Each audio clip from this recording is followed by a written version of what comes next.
If you're in Seattle, and you need to buy or sell a home, we'll be right there for you. Because we're the realtors that you can trust. So go to ronanddonsitdown.com.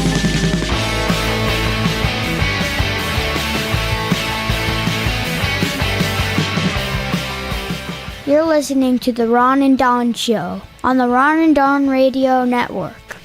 Hey, you guys, what's going on? And welcome to another edition of the Ron and Don Show. And we are back in the New York groove. No, that's Kiss. And we are back in the Les Rob Studios. All right, everybody! Did you hear Kiss? Paul Stanley? Did you hear Kiss sold Kiss? That doesn't surprise me. They sold it. Good for them. Everything. That's good for them. The likeness, the makeup, the Probably music. the AI here soon. What do you think they got? I would say, I hope at least 500 million. They said close to 350 million, and that Ace is out. Peter Criss, Beth, I hear you calling, and I don't hear them calling Peter because he gets nothing, because those were just bandmates that they paid. So all that money is split between Gene and Paul. That's how the band's always been. Is that right? Yeah, from day one. All right. Anyway, hey, coming up on the Ron and Don Show, let's talk about AI actresses. We're supposed to talk about that last time. Also, we'll have to talk about the secret balcony that was actually up on World Trade, and a lot of people think that's where all these conspiracies started. When people say, hey, 9/11, yeah, I don't think it happened the way that everyone says that it happened. And it has to do with this secret. Did you read about the secret balcony? I did. That was a very long story. Every once in a while, I just send you a really long story because I know it's going to be painful. It is. And my favorite thing is to then, because I write the outline, is to not do the story. Yeah. Sometimes I do that quite a bit. It's like, does Don just want me to waste a lot of time reading? I want to make sure you're reading. And this is what's going to happen.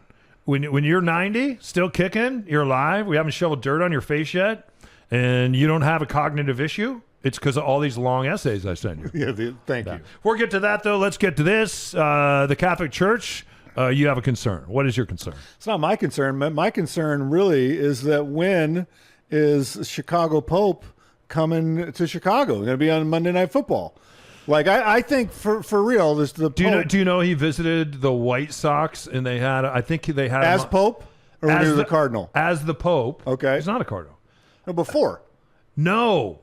As Currently. the Pope, and they put him up on the big Jumbotron. Nice. Yeah. He didn't go to the Cubs? He went to the White Sox? He's a White Sox guy. Wow. Yeah. So this is actually an interesting story. So the popularity of Catholicism has ballooned in basically the southern hemisphere. Argentina, Mexico, Central America, Africa. So that's why it's more popular than the Cubs? It's doubled. More popular than the It's Cubs. doubled and tripled. And so that's why the previous pope, who just passed away, was the first Latin pope. And so you have this tremendous growth in Catholicism in some of those countries you just mentioned. And the problem is that they are seeing a steady decline in priests. So a lot of priests are aging out. A lot of priests no longer are signing up. And so back in the day, there was, maybe if you're from a very poor village or you're in a family lineage, you would enter the priesthood was a viable option. You had a career. It was relatively secure for your whole life, and it was a life of service, and you could go into that line. You had of access work. to children. Hey. Let's not be in denial. Go ahead. I was an altar boy. I know what happened. Anyway, go ahead. So now they're saying that it is, you're seeing this situation where there just aren't any priests to go around. My mom and dad go to a church that is not Catholic. They're like, but are they I think Methodist they're or Methodist? Lutheran? I think it was Methodist. Yeah. They've been trying to find a pastor for their church. My mom's on the search committee because she volunteers a lot at her church. For I think it's going on 2 or 3 years now. How do you find someone? They try to recruit a pastor, a minister, and they do interviews. I'll do it. And you should. You'd be great. Can I vacation there and just be the pastor when I'm vacationing? Sure. I'd be a kick-ass pastor. Yeah, you would. You know that. But like that, I'd love that flock. This is a community. They cannot find I know how to pass the anyone. basket. I can do an altar call. I can play my guitar. So as someone that grew up Catholic, how did this make you feel sad, or does it make you feel... Well, think about this, and I thought the article that you sent actually was very interesting. And the point that it made is that we just live, and this is the same with our kids too, right? Because you think about this as a parent, and Matt, I know you probably think about this as a parent as well. We live. I was telling my son this morning we were driving to school, and his football team, they fumble the ball a lot. And in the football program I was in, if you fumbled the ball, and this would be back in, geez, you guys, between 1876. If you fumbled the ball, and I don't know that you could even use this word anymore, we would run something, and our coaches called it Indians. You remember that? I do. And you would take a football, and you would. So let's say that we played a game, and we fumbled the ball 3 times. The whole team would line up, and you would run in a single file line around our track, and the guy in the back has to sprint all the way to the front, right, with a football. And then they take that ball and they pass it all the way back. And they break you up into the running backs do it, the quarterbacks do it, but you're all running around the track at the same time. So if I'm with the linebackers, we're doing it. The guy in the back runs all the way. You sprint we're jogging. You sprint all the way to the front with the ball. And then you take the ball, you pass it to the guy behind you, which goes to the guy behind him, which let's say you're in my line. And then it goes to Matt. It goes to Ron. Ron's in the back now. He has the ball. And I fumble. And well, if you fumble, you have to start the mile. For every time you fumble the ball, you have to run a mile. So that's 3 miles that you would have to run. My son was sitting over there just astonished by it. The other thing that you had to do when the coach said get on the line, you get on the line. You'd never take your helmet off ever. And you would never take your mouthpiece out. These kids stand on the line, they sit on the line, they kneel on the line, they sit on their ass on the line, they take their helmets off whenever they want to take their helmets off. Most of them forget their mouthpieces and don't have them in. Socks aren't pulled up, jerseys not tucked in. And I'm just like, if you don't take care of yourself and hold each other accountable, you're never going to take care of that football. And so every time our team goes out, one of the reasons we lose is because we fumble the football. And one of the reasons we fumble the football, I think, is because of the screens the kids have today. And hang on, let me finish. And the short attention span that they have. Now fast forward to becoming a Catholic priest. I was going to say, is every story we're going to do going to turn into high school football? Well, I do have my Lincoln High School football shirt on. I am a booster. Let's talk about the economy. Fumble the football! No, but seriously, so think about this. I'm recruiting you to become a priest. In the age of the internet versus everything that we talked about in my one of my cousins went in the seminary. Here's the deal. We're going to send you off to the Jemez Mountains for 2 years. You're going to be up there with 300 priests. Some of them are going to be gay. Some of them are going to be straight. Some of them are going to be child molesters. And some of them we sent to the seminary because they are child molesters. That's why we send them up there. We're going to mix you all together, and then you're going to go up there and stomp grapes. You're going to pray, and you can't talk to each other. And then when you come back, we're going to send you to a church where you don't know anyone, and you can't have sex with anyone, including yourself. So if you like to masturbate, can't do that. If you want to have sex with a woman, can't do that. If you want to have sex with whoever you want to have sex, you can't do that. So... And then what we need you to do is go to a lot of funerals because the Catholic Church in the Americas has gotten very, very, very old. And then what we want you to do is the impossible. We want you to try to recruit kids my age that can't even pay attention on a football field for a couple minutes so you don't fumble a damn ball. And now what you're going to do is you're going to recruit to get them to come to church and fill up the pews. And then what we're going to do is we're going to do the same service over and over and over and over. We're going to do the Apostles' Creed over and over and over, sing the same song. Oh, and have communion. Oh, we're going to do the same thing over and over and over. And some of it's going to be in Latin. We don't really know what it means, but we do it a lot. And then after that, we're going to have coffee and donut Sunday. You get to do this for the rest of your life. You don't get to have children. You don't get to have a family. Would you like to sign up? Was Apostles' Creed in Rocky 2 or Rocky 3? Apollo Creed. Yeah, so you know what? Let women be a priest. The word priest in Latin, all it means is to be a bridge builder. It's nothing to do with being a man. So let women be a priest. Let married people come and serve the church. That's what we have right in most Catholic churches. Like when our fathers got blown out of the Catholic Church because they were all messing around with kids, and they got sent to the Jemez Mountains, and I can name them right now. One's name was Father Brown. When they got sent to the Jemez Mountains, it was actually lay people and deacons that were married that took over the church.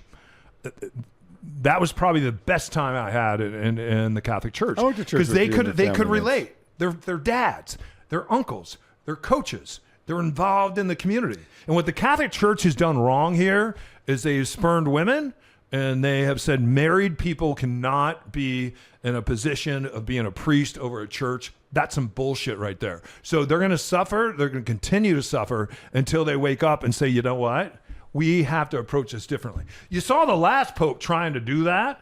And most hardline Catholics, especially all the places you said where the population has doubled, even in those places, though, they're having a hard time attracting people to the priesthood because the way I just described it. And guess what? It's even worse. It's worse. So to bring this home, the Catholic Church has fumbled. Yes. More in a minute.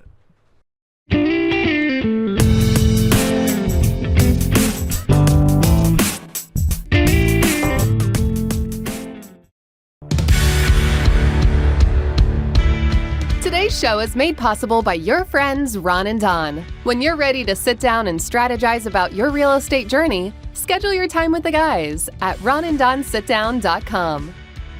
All right, you guys, welcome back to the Ron and Don Show. I always wonder when I hear about these conspiracy theories, because I would like to be a conspiracy theorist. It seems like you should be involved in one or two. Seems like everybody is. There's a comedian that does a bit where he's like, so you don't believe in any conspiracy theories? He's like, none of them? There's not one conspiracy theory?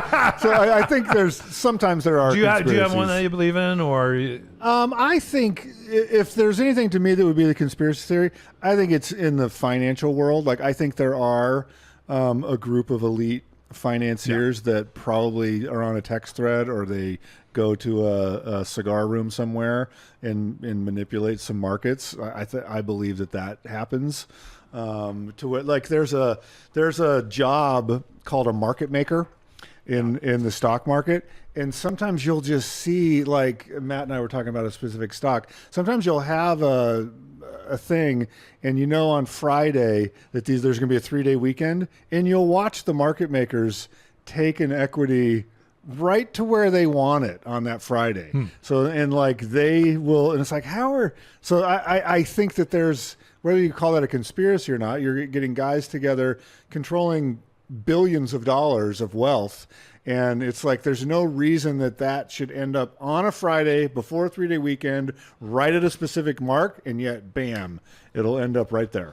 yeah, and it seems like if you're really going to be involved in a good conspiracy, you should at least have some interesting facts or things that you think might be facts. The thing that falls a lot apart, of people are jumping into conspiracies, and they do it immediately, especially with all these shootings that are happening. Jon Stewart gave a great example the other day where you had this. So think about this: you have a kid who's involved in and no one's put this together yet, but you have this kid that's involved in the Mormon Church who does this shooting involving Charlie Kirk. And then you have a guy who seems like he's off his meds. He fought in Afghanistan, Iraq. You see that he has a Trump shirt on and a Trump sign, and Mom loves Trump. And then we see this horrific thing that happens with, and this is in Michigan, right? In Michigan, it's in Michigan, where he drives his truck up, pulls out his gun, shooting people, burns the church down. This is a Mormon church, and then immediately people on the right and left were framing it as this is a person on the left or this is a person on the right. And in fact, one instance that he gave is at this particular gunman's house, there was a Trump sign that said Trump Vance on it. Is it 2028? So we know that this came from the right. Someone on the right said, no, it didn't, because look, the sign is attached to a stop sign. And what they're saying is stop Trump and Vance. So we know if we're going to stop Trump, it has to be from the left. So in other words, there's this immediacy because of the internet to immediately in the mainstream media, what's left of it, it no longer has any leverage. It no longer has a voice because the internet and those conspiracy theories are so quick and so fast. Well, my thing on conspiracy theories writ large has always been, if there's supposed to be this secret deep state that is pulling the strings in these elaborate ways, why can't the regular state do anything competently? It's like you're telling me that the DMV can't do anything, or we're going to shut down the government every 6 months. We can't do the basic blocking and tackling of government, and yet there's this deep state that can do these incredibly elaborate things behind the scenes. That's where it all falls apart for me. I would love to go to a meeting of the deep state. It's probably fun. Yeah. There's this elite. And whenever they sit around and, like you said, smoke cigars, Well, there's this have a cocktail. There's this famous camping thing in Northern California that the most powerful men in the world go to. The bushes, and they have this big owl that they light on fire, and they all pee on trees, and like it's a whole thing. Doesn't everyone pee on a tree when you camp? We have a buddy that's been there that worked as a server. We do? Yeah, we do. And What's his name? I'll tell you off the air. You can, because he's not supposed to talk about it, but he'll tell you. But he talked about it. Talk about it to me. You're he'll talk about it to you. Part of the deep state. Part of the deep. I'm the medium state. Like medium well. Anyway, I bring it up because there's this article about this theater troupe. Well, it's not really a theater troupe. It's an art troupe.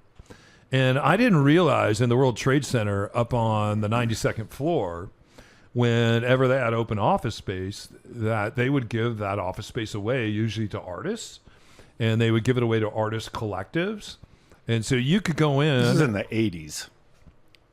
Wasn't it in the 1980s? The Artist Collective? Yeah. It was all the way up to the World Trade. People in the Artist Collective died, and in fact, the 92nd floor was the floor of demarcation, I forget, in one of the towers.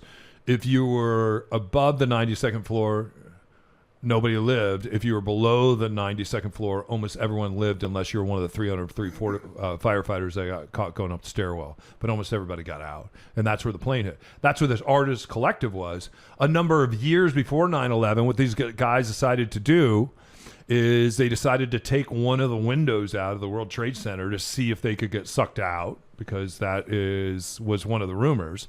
And then they also wanted to build a wooden balcony and just go stand out on the wooden balcony. And then what they decided to do is take pictures of it. And then at an art show, they took apart the wooden balcony, and at the art show, you would just see pictures of this wooden balcony, and these unexplained pictures of these guys with the World Trade Center standing out on this balcony. 9/11 happens. These guys don't die, but people in the collective above them do. And they decide to take the wooden balcony that they had built, and they still have it, but it's hidden. And they decided to take all the pictures down and to not release those anymore. But there are pictures of them From a helicopter, because they had a helicopter swing around. So people look at that, and then they see those pictures, and they say, hey, that's somebody setting bombs up on the World Trade, and that's kind of how that conspiracy started. And they talked. This is the first time that they've really talked about it, because they're thinking about releasing the pictures again of them up on the World Trade along with the wooden balcony, hoping that enough time has gone by where people would appreciate the art, because to them it was just an art piece. But at least you can kind of understand where that conspiracy came from when people see those pictures. The immediacy, though, of people jumping online because of their political bent. And this is what I always ask people now. I was talking to my friend Lori yesterday, and she wanted to have a discussion about what happened at Quantico. And I said, and she's always coming from the right. I said, Lori, I will have a discussion with you if we can do one thing together. I will tell you something that I disagree with on the left and the right, on both. I'll tell you 3 things on the left and 3 things on the right. I want you to do the same thing, because coming from the right, if you can't see a politician has done anything wrong, or there's nothing that you disagree with, then we can't have that conversation. It ends a lot of conversations, because people can't do it. They're just like, and even if she's a small business owner, well, what about tariffs? Well, we haven't given enough time. When you start worshiping politicians, either on the left or right, or you see that people on the left or right can't do anything wrong, or you don't disagree with some kind of policy, and you can't move your way toward the middle, or moving your way toward the middle you see as weakness, that's a strength. I think. Yeah, and this article sort of in a meta way is kind of saying how do we know what is true? How do you vet information? How do you know when something is symbolic versus, real? And these artists, it's interesting because, in their minds, they're performing something to make a point. Yeah. And in a sense, the point of art is that people get to draw their own conclusions. I don't think they ever anticipated the conclusions that would be drawn, because how would you think that building was ever going to get struck by a plane? Could you stand on that balcony? No way. Absolutely. 91 floors up? Absolutely not. There's another great documentary. I think it was nominated for Academy Award called Over 1,000 feet up. Yep. Man on Wire. And it was a similar guy that it was an artist. Yep. He strung a wire between the two towers and he tightrope walked across them. That thing, the same way that watching Alex Honnold in the Free Solo movie, my hands start to sweat, my pulse goes, it is difficult to watch. And he didn't have a safety cable, I don't think, right? No, he walked across. Yeah. Neither did Alex. Yeah. It's incredible. That is incredible. Yeah. Just like us, Ron and Don. Incredible. If you want a 40,000 word story. I just went to break. Oh. What were you going to say? If you want a 40,000 word story, read that story. It's very long. What story? About the guys building the balcony. I just sent that to you. I know, it's very long. Was it painful for you to read? I skipped the middle part. You know what? I have one bad eye. I have to read with one eye closed. And with I don't my think you contacts read in. it. I think you read the beginning and the end. Nope. The beginning, the middle, and the end. Can we go now? Yes. Okay. Maybe an eye patch?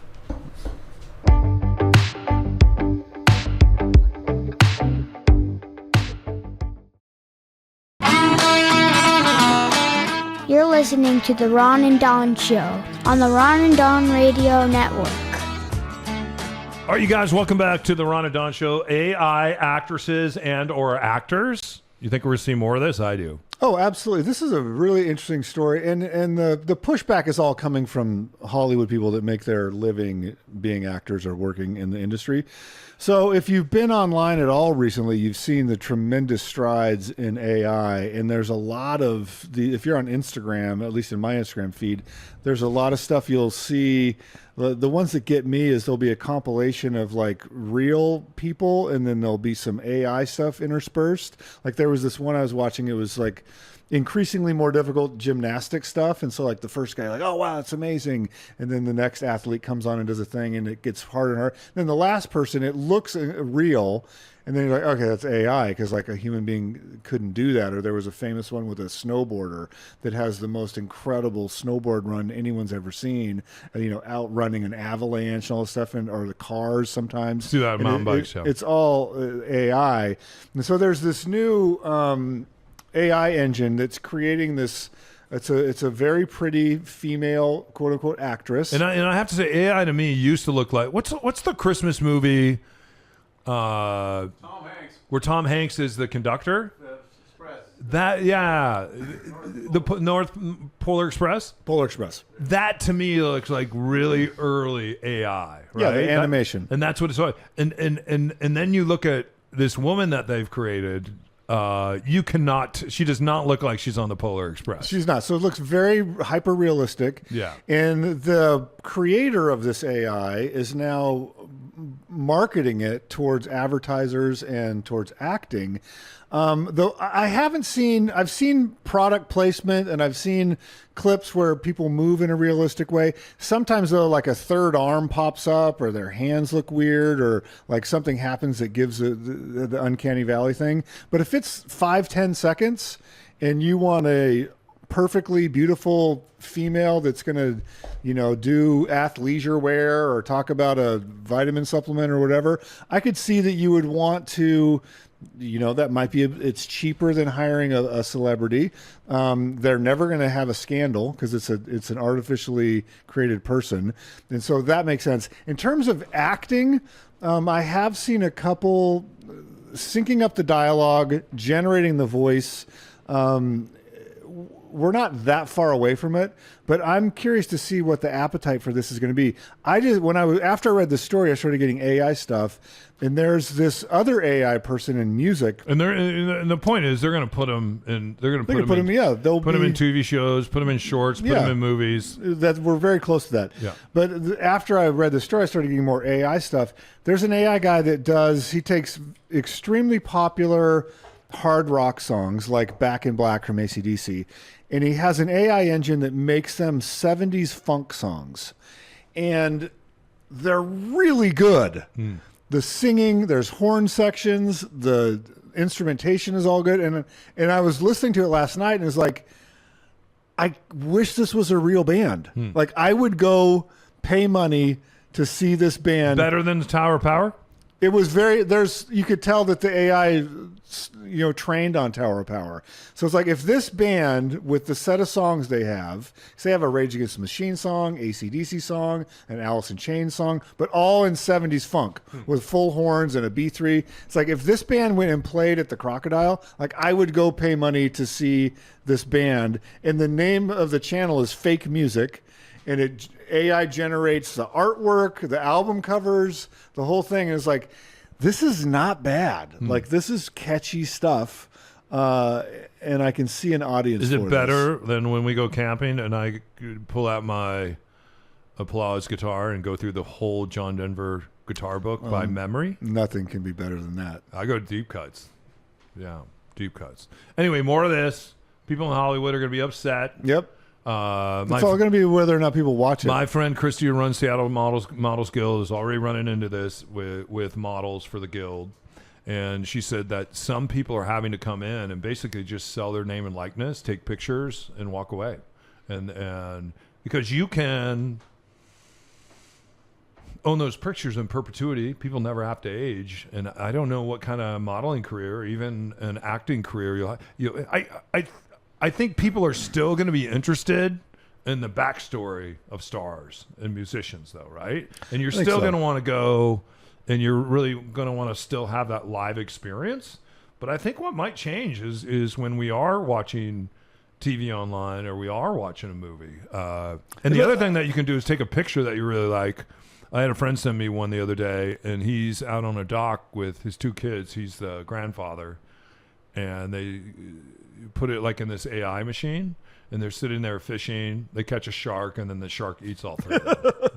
That's kind of cool. The thing that's going to be interesting for me on this, because we are on that track right now, you do have some lawsuits working their way through the courts. One of them is Sarah Silverman is on board with this, and she is saying, I can show that this AI trained on my material that I own. Interesting. And you'll have, and there's a lot of authors and people that have now joined this suit to say, wait a minute, you're training your AI on our creative content, and you could say this for actresses and models and everybody. And so if they can get some sort of licensing or some sort of decision from, if the Supreme Court ever stops doing just the cases they're on right now to take up a case like this, I think this will be the future of content production. It's interesting because it's getting better. Like, I wrote something about my friend Bridget the other day, who's a major in the Marine Corps, and I gave her first name. I said that she's a major Marine Corps, and I gave 1 or 2 more factoids, but no last name. And then, you know how like on Facebook now it'll give you all the AI stuff below it. It told you everything about her career, what she's done, how many kids she has, what their names are. I was like, wow. Just a few months ago, if you did that, it would kind of guess, but usually get it all wrong. And that's without using her last name or giving other factoids. So I found that interesting. In fact, we aren't even here right now. We're AI. Yep. Matt is too. He's been AI the whole time. That's why we hired him, because we don't have to pay him anything. Exactly. He's AI. That part is true. We use AI. Hey, you guys, thanks for listening to this episode of the Ron and Don Show. We sure do appreciate it. I've been lax this week, and I thank Matt and Grace, my son Gunnar, of course, Charlie the dog, our mascot. He's Ron, and I'm Don. Don't forget, if you need us for real estate, buying, selling, investing, this is the time. This is the time. If you're selling next year, and in fact, when we get off taping here, we're going to jump on a call with someone who's going to sell next year. We're preparing homes right now, and we're recording this the 1st of October. We're preparing homes right now that we're going to sell in the first part of the year next year. This is when you should be sitting down with us, ronanddonsitdown.com, especially if you're going to sell anytime during 2026.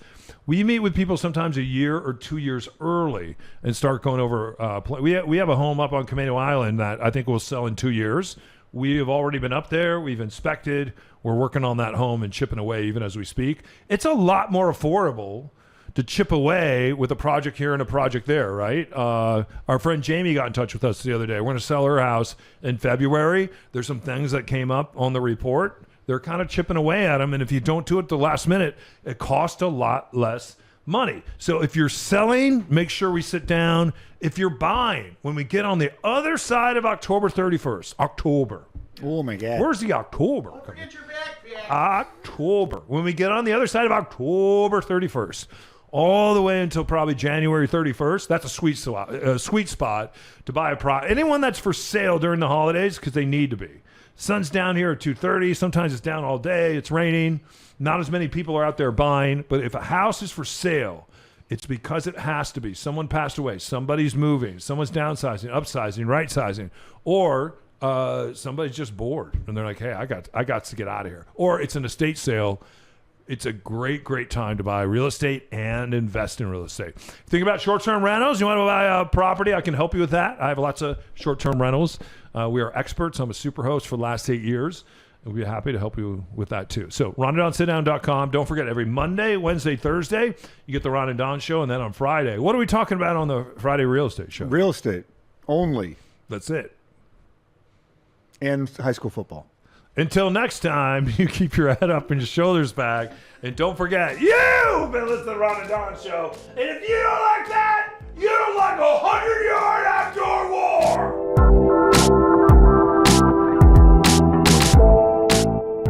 Hey, it's G-Force O'Neill. Thanks for listening to my dad and his boyhood friend, Mr. Ron.